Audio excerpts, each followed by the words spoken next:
Welcome. This is Brian Wood, Medical Director for the Mountain West AETC Project Echo Telehealth Program. Each of our weekly sessions starts with a short talk focused on issues relevant to HIV clinical medicine. The following talk was recorded live here at University of Washington. We will now take you to this week's talk.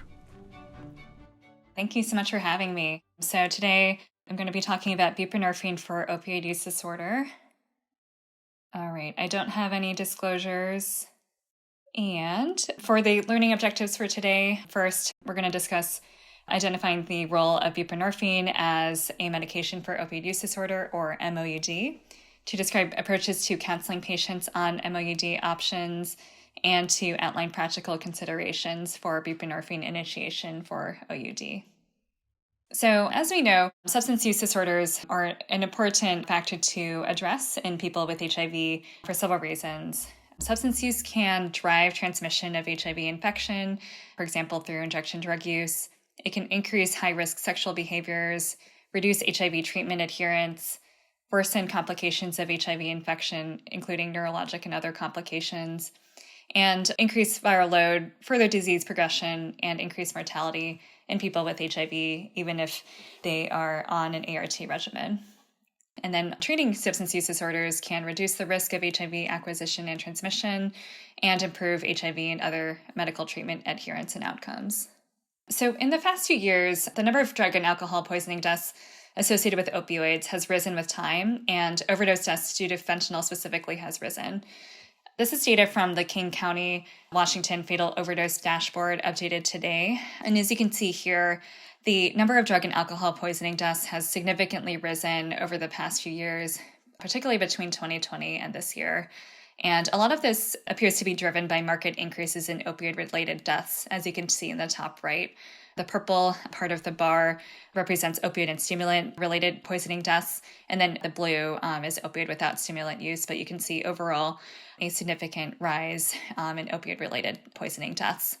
On the bottom right, you can see the blue line, which is fentanyl in particular, has significantly risen as the leading drug involved in confirmed overdose deaths in this county.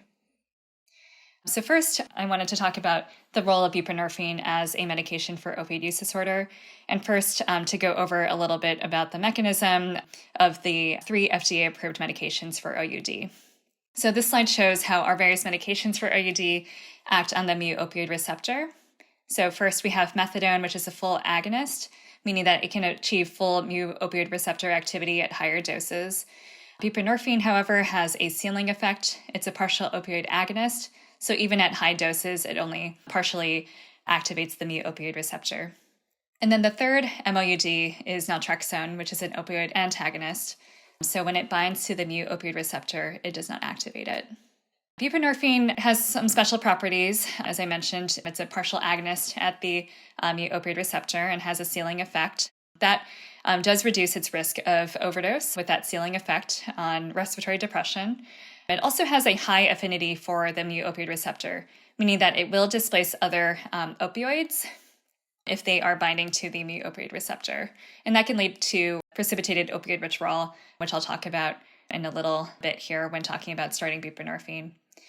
Buprenorphine also has poor oral bioavailability, so it is given sublingually or subcutaneously for opioid use disorder, and then transdermally or buccally for pain. In terms of the sublingual formulation, it has a peak level between 3 and 6 hours and a long half-life and duration of effect, so between 24 and 48 hours of duration of effect and a half-life of over 24 hours. A typical maintenance dose for buprenorphine is between 16 and 24 milligrams daily, and a typical maximum is 32 milligrams daily when we're talking about treatment for opioid use disorder. And this slide shows the different formulations for buprenorphine that are available, specifically as medications for opioid use disorder. So it comes in sublingual tablet and film forms, which are given daily, twice daily, or 3 times daily typically. And you can see the different generic and then brand names listed here. And then we also have the subcutaneous formulation, which is an extended release buprenorphine, and that's either monthly, or we have a new formulation that recently came out, which can be given weekly. Just to note, buprenorphine formulations given for opioid use disorder often has naloxone in it, which is the opioid antagonist. Naloxone is not sublingually absorbed, so it doesn't have any effect when given as prescribed for sublingual formulation. It's meant to be a deterrent for misuse, that is IV use of the medicine. So a lot of the formulations here have naloxone to deter people from using by that route. And then a note on buprenorphine prescribing. Buprenorphine for OUD can now be prescribed by anyone with a DEA registration, including Schedule III authority, as of January of this year. So an X waiver is no longer needed. And then since June of this year, for new or renewing DEA registrations, a one-time requirement of 8 hours of training on substance use disorders is now required. So if you've gone through X waiver training and received it previously, that does count. The second part of the talk, I wanted to talk about describing approaches for counseling patients on MOUD options and buprenorphine specifically. So when talking about OUD treatment, it's important to discuss the main key components of treatment. So medications for opioid use disorder are key, but then adjunctive additional psychosocial interventions like counseling or mutual support groups can be very important as well. Shared decision-making is really important in this decision-making, just to make sure that you incorporate patient preferences and access to care and other factors. And we do know that decreased mortality is associated with opioid agonist treatment, that is buprenorphine or methadone. So these are really important parts of treatment for opioid use disorder. So some possible reasons to choose buprenorphine. Some patients may desire to not go with methadone as an opioid use disorder treatment because they don't want to be receiving care in an opioid treatment program setting or methadone clinic setting. The structured setting, the location, and the need for observed dosing and dispensing at the opioid treatment program may be less desirable for some people. Some people may want to receive care in an integrated care setting, like through their primary care provider, through an office-based opioid treatment program, and therefore buprenorphine can be more acceptable. Other considerations include side effects of methadone or drug-drug interactions with methadone. And then the dosing schedule and route of administration for buprenorphine versus methadone is another consideration. So methadone being dosed daily, buprenorphine has other formulations available. So in addition to daily sublingual dosing, there's also the extended release injectable form, which may be more convenient since it can be given monthly, and then the newer formulation can be given weekly. And then some people may choose buprenorphine as a way to transition from opioid agonist to opioid antagonist treatment with naltrexone. But in the end, we do know from anecdotal experience and also from the literature that patient-driven rather than provider-driven transitions to buprenorphine are associated with a higher rate of success. So some limitations of buprenorphine. There is a risk of return to use when an opioid agonist is stopped or tapered and buprenorphine is initiated. For example, if someone is on a long-acting opioid agonist like methadone or fentanyl, transitioning to buprenorphine can take an extended period and does increase that risk of loss to follow-up and return to use of the opioid agonist.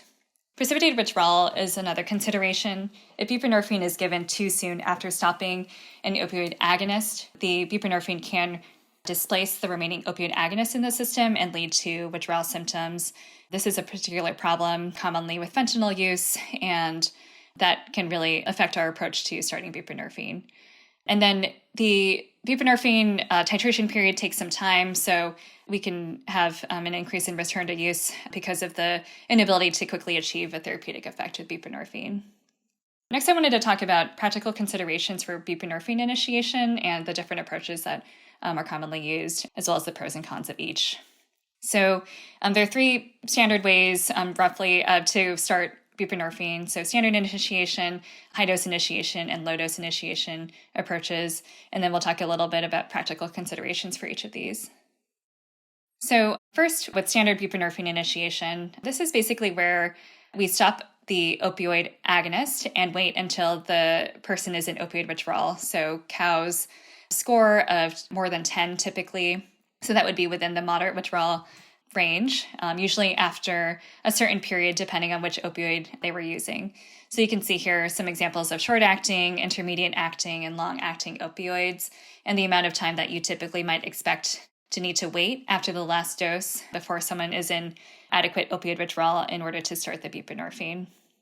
And as you can see here, with methadone and fentanyl, for example, these are long-acting opioids, so you can often need to wait 36 hours or more in order to be able to start buprenorphine without precipitating withdrawal. So once someone is in moderate opioid withdrawal, the buprenorphine is started and uptitrated until the withdrawal resolves, usually between 1 and 3 days, just kind of depending on response. And typically we don't start any more than between 8 and 16 milligrams of buprenorphine total on day 1, at least through the standard initiation approach. One of the advantages of this protocol is that it is overall less complex, less complicated regimen for a person to follow. But some of the disadvantages to this approach include the risk for return to use after stopping opioids because of the withdrawal symptoms, and the fact that it may take some time, may take days to achieve a therapeutic buprenorphine level.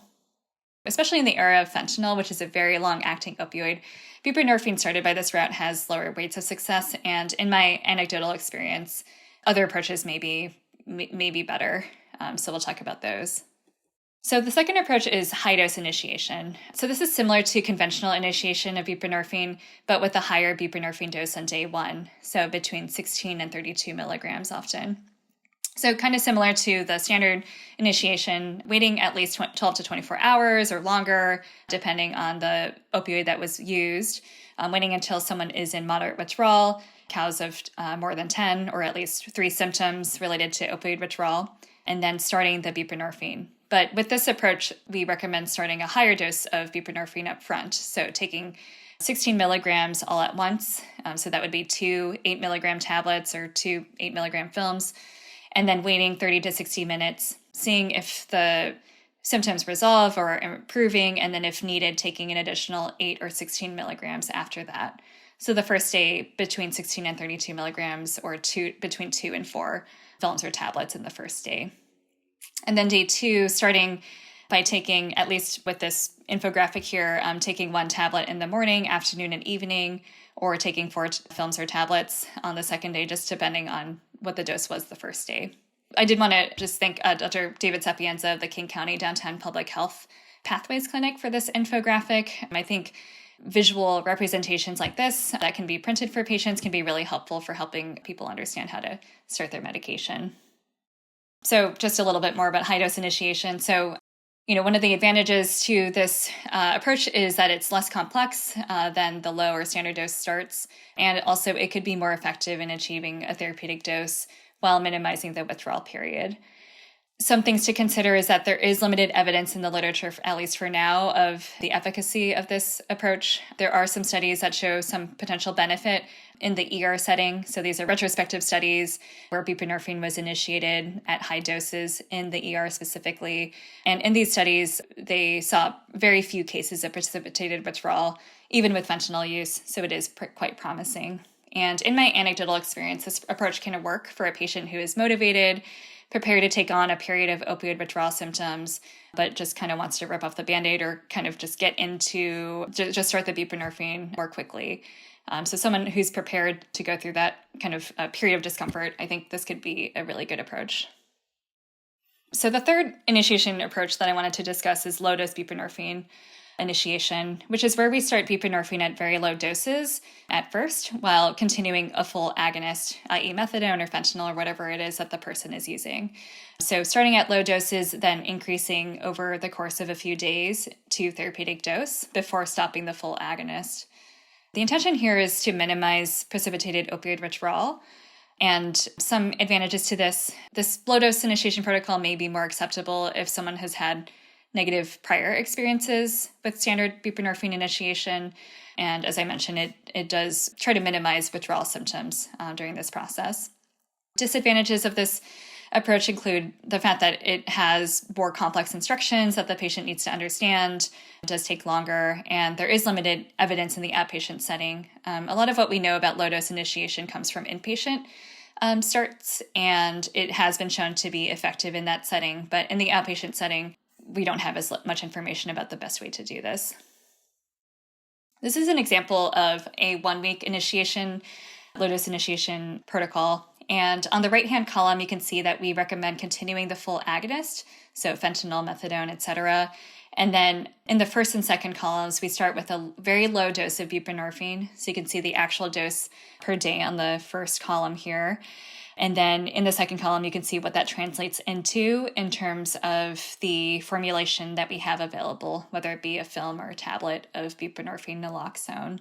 So we start with a very low dose of bup on the first day at 0.5 milligrams of buprenorphine, and then increase daily until we reach a therapeutic dose of buprenorphine by day 6 in this example.